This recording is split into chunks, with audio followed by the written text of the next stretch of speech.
بسم الله الرحمن الرحيم. يا أيها المزمل قم الليل إلا قليلا نصفه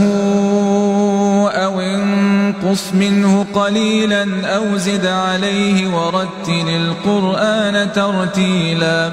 إنا سنلقي عليك قولا ثقيلا إن ناشئة الليل هي أشد وطئا وأقوم قيلا إن لك في النهار سبحا طويلا واذكر اسم ربك وتبتل إليه تبتيلا رب المشرق والمغرب لا إله إلا هو فاتخذه وكيلا واصبر على ما يقولون واهجرهم هجرا جميلا وذرني والمكذبين أولي النعمة ومهلهم قليلا إن لدينا أنكالا وجحيما وطعاما ذا غصة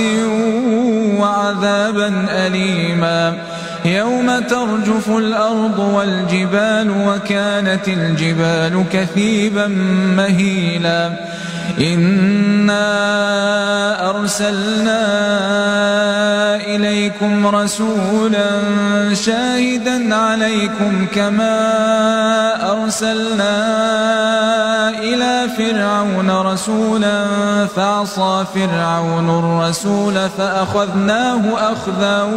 وبيلا فكيف تتقون إن كفرتم يوما يجعل الولدان شيبا السماء منفطر به كان وعده مفعولا إن هذه تذكرة فمن شاء اتخذ إلى ربه سبيلا إن ربك يعلم أنك تقوم أدنى من ثلثي الليل ونصفه وثلثه وطائفة من الذين معك والله يقدر الليل والنهار علم أن لن تحصوه فتاب عليكم فاقرؤوا ما تيسر من القرآن علم أن سيكون منكم مرضى وآخرون يضربون في الأرض يبتغون من فضل الله وآخرون يقاتلون في سبيل الله فاقرؤوا ما تيسر منه وأقيموا الصلاة وآتوا الزكاة وأقرضوا الله قرضا حسنا وما تقدموا لأنفسكم من خير تجدوه عند الله هو خيرا وأعظم أجرا واستغفروا الله إن الله غفور رحيم.